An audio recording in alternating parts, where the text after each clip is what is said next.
I'm Aaron Sagers, and this is Talking Strange.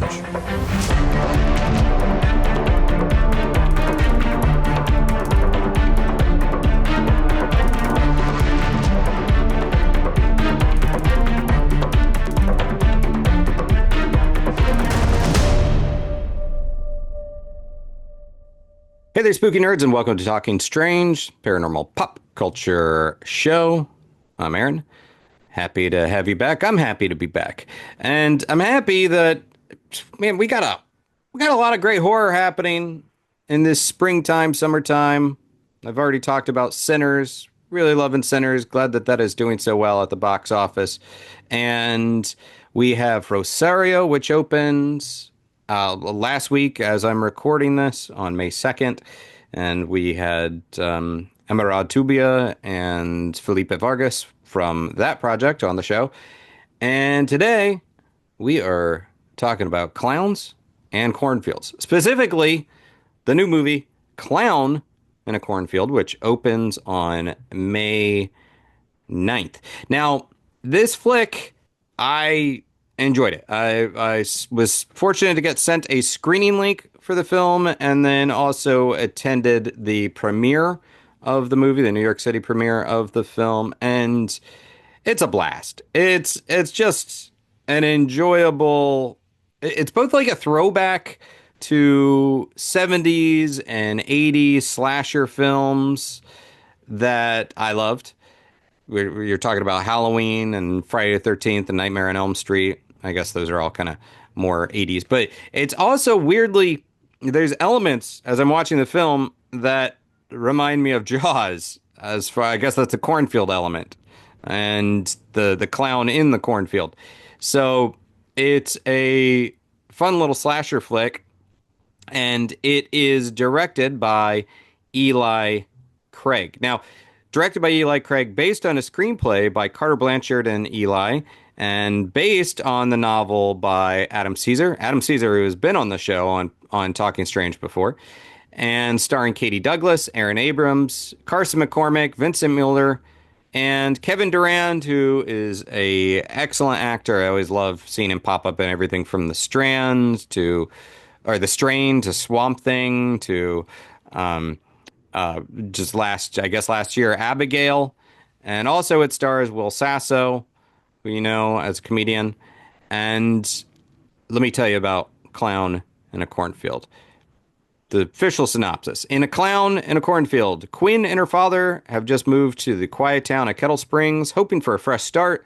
Instead, she discovers a fractured community that has fallen on hard times after the treasured Baypen Corn Syrup Factory burned down. As the locals bicker amongst themselves and tensions boil over, and a sinister, grinning figure emerges from the cornfields to cleanse the town of its burdens, one bloody victim at a time. Welcome to Kettle Springs. The real fun starts when Frendo the Clown comes out to play. Wahahaha. Frendo the Clown, great villain that we have in Clown in a Cornfield. Great mask slasher, and it's a scary brand mascot. So again, brought to life by Eli Craig, who is an American-Canadian director, writer, and actor. You definitely, all of my nerds out there, you know him for being the director and co-writer for Tucker and Dale vs. Evil, and that horror comedy, now cult classic. And he also did the Netflix movie called Little Evil, starring Adam Scott and Evangeline Lilly, and he did the award-winning comedy short The Tao of Bong. And Eli really, Tucker and Dale, I happen to love. I have such a soft spot for. And he's bringing the comedy and bringing the horror together for Clown in a Cornfield, and he's doing it so well. And along with sort of the slasher element, it also taps into kind of that urban legend vibe. You know, people growing up in an area and telling stories about the monster, the guy with a hook for a hand that used to stalk the town. And maybe it's more than just a legend. And it's, I highly recommend it. So it opens on May 9th.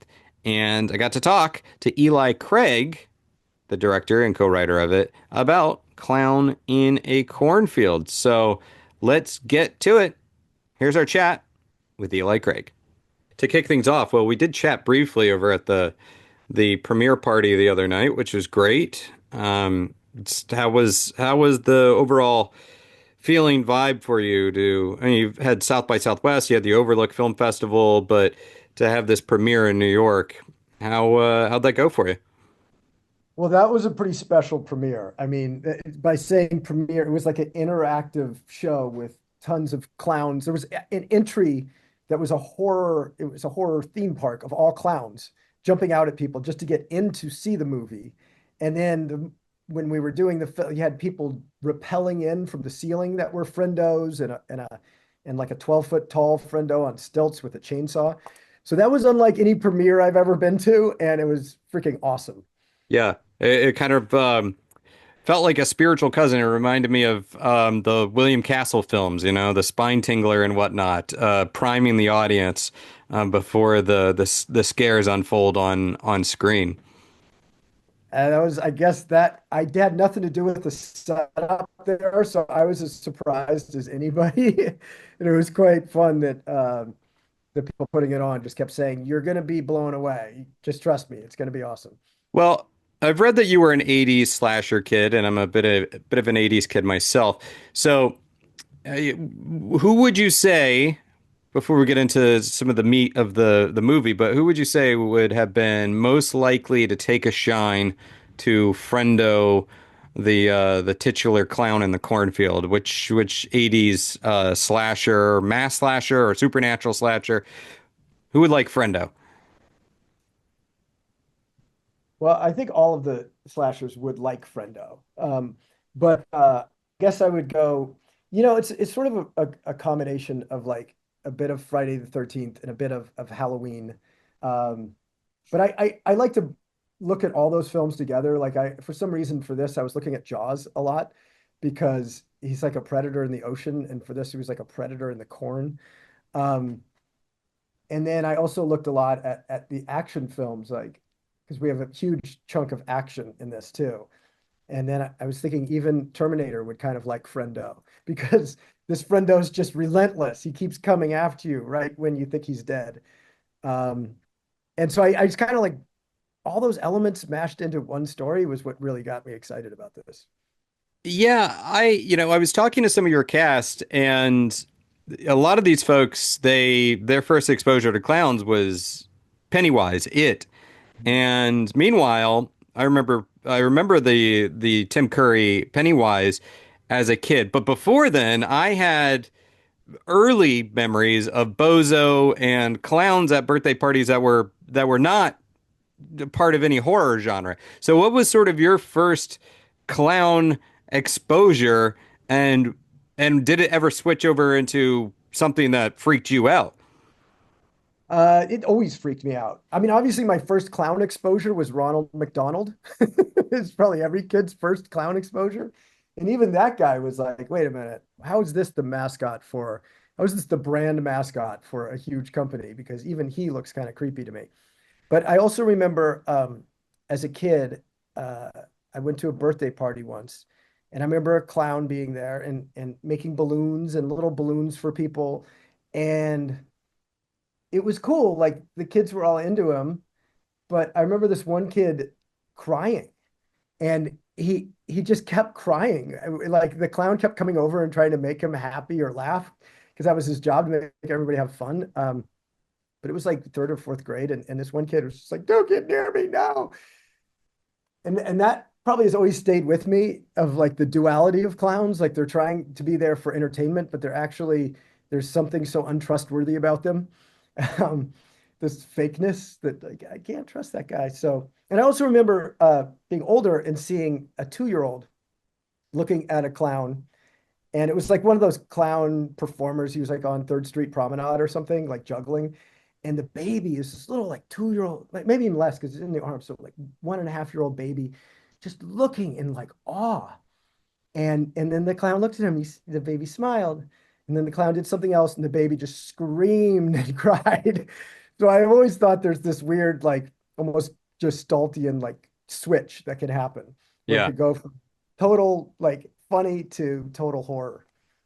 Well, something I like about Frendo the clown is, and the whole concept of this is that you have this brand mascot. And, when you think about it, brand mascots, especially, some from, 20, 30 years ago, they were pretty creepy. There was almost like this underlying evil to a lot of them. They were always after your Lucky Charms, always kind of terrorizing the kids.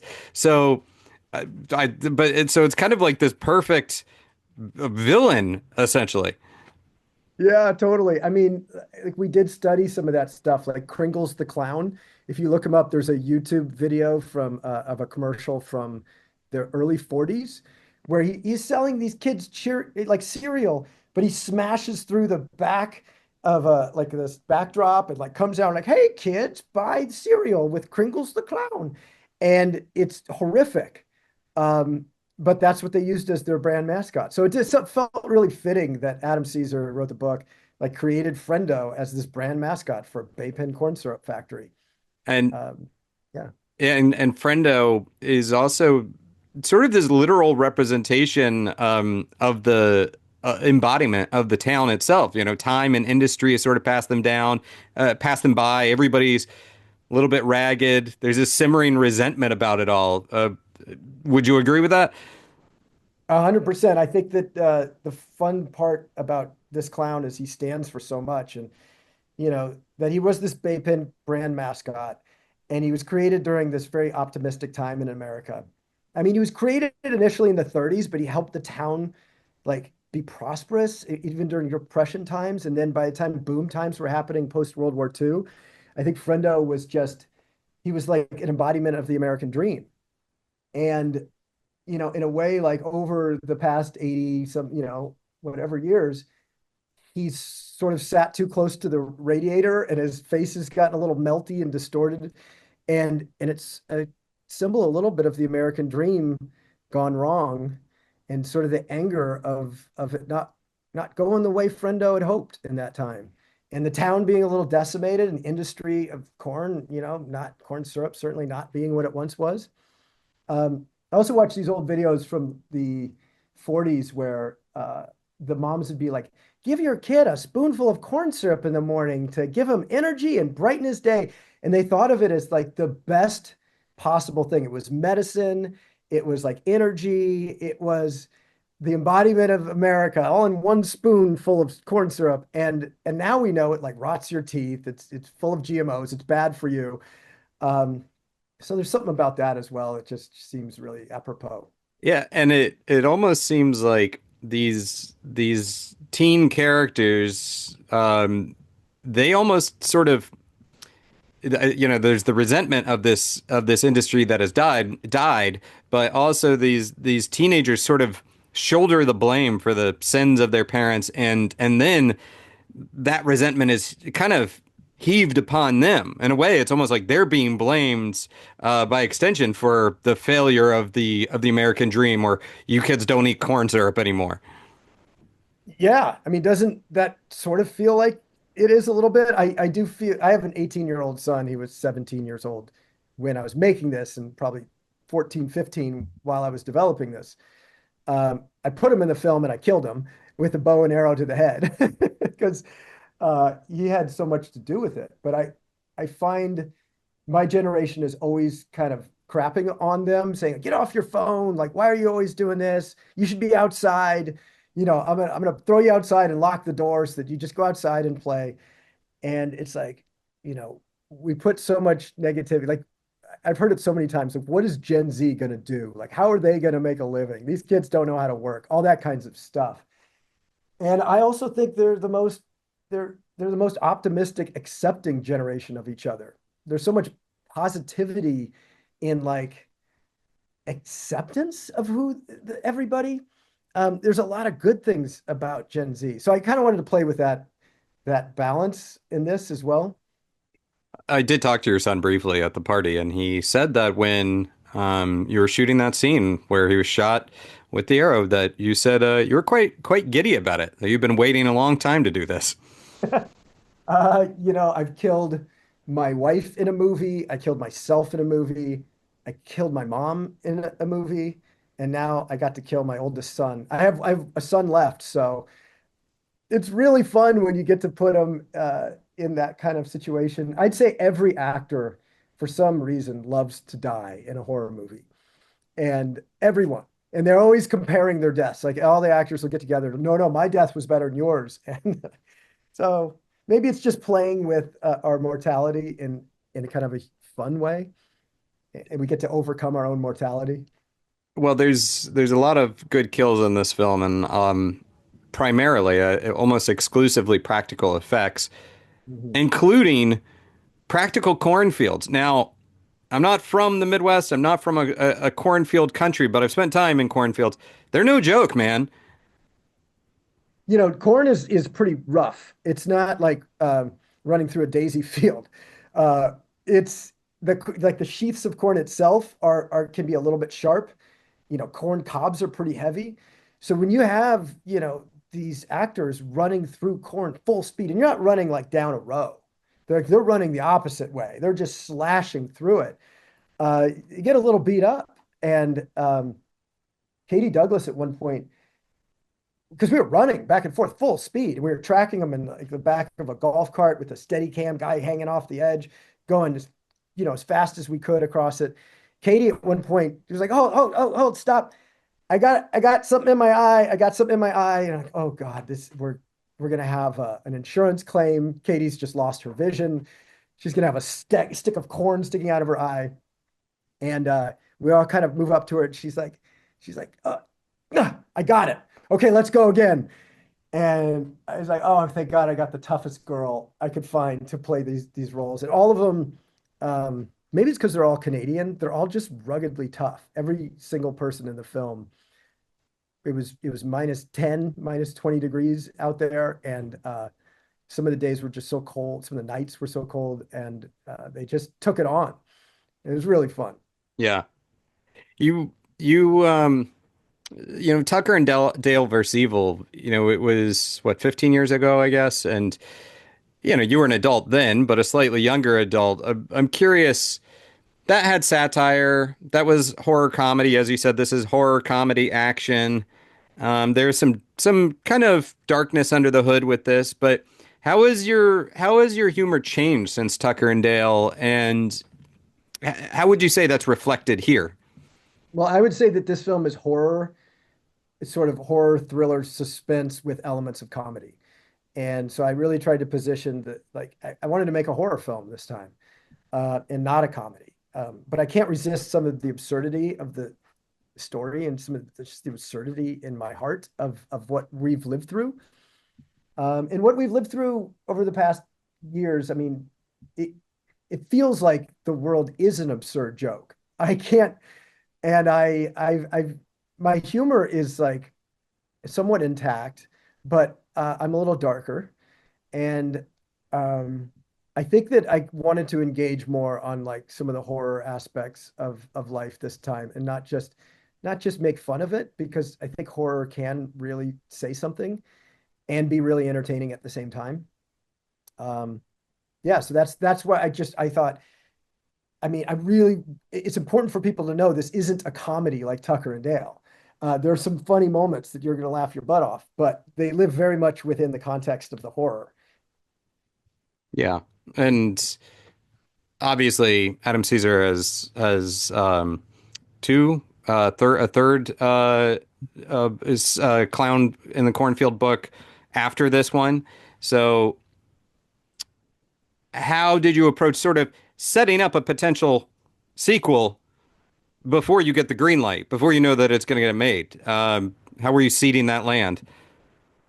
Well, the way it ends gives us kind of an open-ended area where we could dive in again. I thought uh, Katie Douglas, who plays Quinn, uh, I even knew as I was shooting. I knew she was going to kill it from the moment I hired her. Before I even auditioned her, I wanted to hire her. I had seen all of her work, and I was like, "This is the girl." So I think more than anything, it's like, do you want to follow this character through more? And if people see the movie and they love it, I mean, where it's gone already is pretty incredible from where we started. But like, we still have a ways to go. And but Adam wrote three books. He's writing a fourth right now, and he always has a certain degree of like great storytelling, great characters, and then a certain degree of depth that is kind of social satire at the same time. And it's told in a way that's very palatable. Like I can't stand movies that are a message or they're trying to get some point across. Like I feel like this movie is a fun ride, but it's also saying something about our culture right now. Well, and I have to ask about. I know a lot of people are asking about more Tucker and Dale, but if it were to happen, I know you've had the sequel ideas for a while, but if it were going to happen, how would you approach it now? Like, what if you were to tease out a plot in 2025 for Tucker and Dale 2? What would that sort of look like? Well, it's so funny because over the years we've been through so many potential sequels, and every time like the world changes to the point where that sequel isn't the sequel anymore. And and I like to say that Tucker and Dale 2 has been killed more times than the college kids in Tucker and Dale. I don't like to like lead fans down a wild goose chase, but it's been a bit of a wild goose chase for me. We've almost had it made. We almost had a TV show made before Warner Brothers took over TNT, TBS, and trashed all scripted content. So it's almost happened so many times, but now it would be new. And I'd like to like say that time has passed. I wouldn't pick up Tucker and Dale, you know, 2 weeks after Tucker and Dale. We'd have to show that this time has passed and here's what's happening to Tucker and Dale now. And I have some really funny ideas, but I can't pitch them to you right now. That would destroy everything. I may not even do exactly what my pitch is, and then people will be mad at me. I saw that you had said in an interview or on social media that go see this film in theaters if you want more. And meanwhile, right now we have Ryan Coogler's Sinners killing it at the box office, and it does seem like especially with the title "Clown in a Cornfield," this is really primed. I hope to do well in theaters. Why do you think that horror is uniquely, if it is uniquely situated to thrive in theaters right now compared to some other fare that's being, that's released out there? Well, I think that horror does really well actually when there's a lot of anxiety in the world. And horror did really well in the depression. And I'm not saying we're going into depression. I hope not. But there's a lot of anxiety in our culture. And it was a way to like harness it, direct it, and also give you some release. Um, and in horror is the one kind of genre that's also um, it's like a spectacle, and it doesn't necessarily have to be made for hundreds of millions of dollars like some action hero movie. And uh, and people want to show, they really they want to have a good time, but they want to have a release of all this anxiety. And that's where I think Clown in a Cornfield lives. It's like really much like ramps up the anxiety level and the suspense. And then there's usually some kind of funny, absurdist thing that happens that lets you release that through laughter. And then we get back to the horror and suspense. I mean, that's my take. I love watching horror right now almost more than ever because it also just feels like it's taking a bite out of it's saying something about our culture, even if it's not on the nose about it. Hmm. And even a film like Long Legs, like I think that's saying something really deep. But I don't you don't have enough to define it. You're like, that's saying something really deep, but I don't know. It's plugs into me. Something I really enjoyed about this is it's both timely. These teenagers existing in the now, but it also harkens back to, the past. And so they're familiar with the legend, the urban legend or the local legend of Frendo. And, they're kind of playing with that in their YouTube videos. But it got me thinking about any local legends that you grew up with, any urban legends that you grew up with, creepy old house at the end of the block, or, killer with a hook for a hand, anything like that? A little bit. I mean, we definitely had a creepy old house, like everybody does, that we were scared to go up to. But I think the local legend for us was, I'll just say his name. There was an Officer Cunningham, and there was a cop that uh, would rough all the kids up, right? We'd go to parties and stuff, and whether it'd be a house party or we were partying out in a park or anywhere, I just remember so many times being like hearing, and this is LA, so you would think there's no way we'd have one officer that would be showing up to these things like kind of roughing kids up, but he did. And I remember hearing like, "It's Officer Cunningham, we got to get out of here," and we'd all like scatter and run. And sure enough, he caught me once with a like similar to the way he caught the officer played by Will Sasso catches all the kids here, and he targeted a friend of mine and just like threw him against the cop car, and he said like, um, you have a right to a lawyer in my court of law, and hit him with the knife stick, and there was just more of that going on back then, and threw him in the back of the car, and it really felt like a small town police officer in LA, and that guy, he basically wrote himself into my movie. There should have been a dedication to Officer Cunningham. I'll say his name here, but I'm not going that far. Yeah. Before I let you go, I mean, any interest in, I know with Little Evil, with Zombieland in the past, any interest in like kind of dipping into more of a supernatural or paranormal kind of thing for future projects? I mean, to me, I'm always telling a story about characters within a horror story, right? Like, weirdly enough, you'll think I'm insane, but Clown in a Cornfield is really a love story told within a horror story. And I love the intensity and the backdrop of horror, but what really matters to me are the characters. And so if there's a supernatural I haven't come up with it yet, but if I find a supernatural movie that like has that kind of dynamic of a bunch of stories within a story, um, then I'm in, 100%. But I start with character, and that's what really gives me joy to like watch a character arc in a movie. Yeah. Well, man, I gotta say, enjoyed the hell out of Tucker and Dale back when it opened, and I really enjoyed watching the life of that and its continued life, and sitting down for this one. Obviously, I like Adam, and I love the title, and then I sat down to this, and I'm like, all right, this feels like the kind of horror that I grew up with, but also updated in all the right ways. So I really got a kick out of it.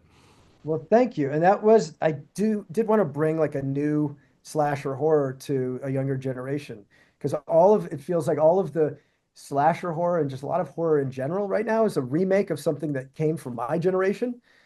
And it seems like time for Gen Z to kind of have its own slasher killer, that it starts here. Like, if we're going to keep making this, great, but it's like Frendo belongs in this generation. For hopefully, I'd love for some kid to sneak into the theater at 13 like I did for Scream, and say, I need to make this. I need to want to be a horror director someday. That kind of thing. Just to squeeze this in real quick, and di are these actors, these younger actors, easily scared or scared by the same things that may have scared us? Are they just more resilient? Did you have a moment where you were able to actually legitimately freak them out or anything like that? I think I surprised them some, but they do seem more resilient. I mean, this was a tough cast, and they had to be. What we were doing, running through the corn, and it's freezing cold. We shot this in Winnipeg, Manitoba, which, if anybody knows Winnipeg, Manitoba, it gets really cold even in October. But certainly there was a bit of surprise, and the cast was just fantastic to work with. Right on, man. Well, thanks again, and I look forward to seeing more from you. And good luck, best of luck on the film. And watch out for any clowns and stay away from cornfields, I guess. Yeah, I will. I will. Trust me. No more. Well, until the next film starts to shoot, then you got to go back. Yeah, then I got to go back. So I hope you get more clowns and cornfields in your life. Okay. Yeah. I hope so too. All right. Thanks. And that was Eli Craig, director and co-writer of Clown in a Cornfield. Clown in a Cornfield, opening May 9th, based on the books by Adam Cesare. and also featuring the scary brand mascot slasher Frendo the clown. Frendo. I like saying Frendo. And Eli was a blast to talk to because you could just tell how enthusiastic he is about Clown in a Cornfield, as well as how just into the horror world he is. And who knows, maybe down the road we'll get some more out of Tucker and Dale vs. Evil. And if this film does well, Adam Cesare has more Clown in a Cornfield books. So potential franchise here. Let me know if you see it, if you check it out, if you want more from Frendo, if you want more clowns in cornfields. There's a lot of cornfields out there, and Frendo can make his way around. So let me know if you check it out, what you think, and what else you're watching, what else you're into. Is it Sinners? Is it Rosario? Is it coming up soon? Is Bring Her Back by the same directors, the Philip brothers who did Talk to Me. I attended the premiere of that in New York City, and wow, I don't know if I'm allowed to talk about it yet. I don't think I am, but that is one that, stay tuned. We're going to be talking to some folks from that film as well. But wherever you guys are at, keep me posted, and don't forget to head over to Patreon, where we have some exclusive episodes of Talking Strange and all sorts of good content for you over there. Talking about my spooky travels, talking about weird stuff seen on the internet, and having some tiki cocktails and live streams and movie watches and all that good stuff. All right, my spooky nerds, that is it for me. This has been Talking Strange. Until next time, be kind, stay spooky, and keep it weird.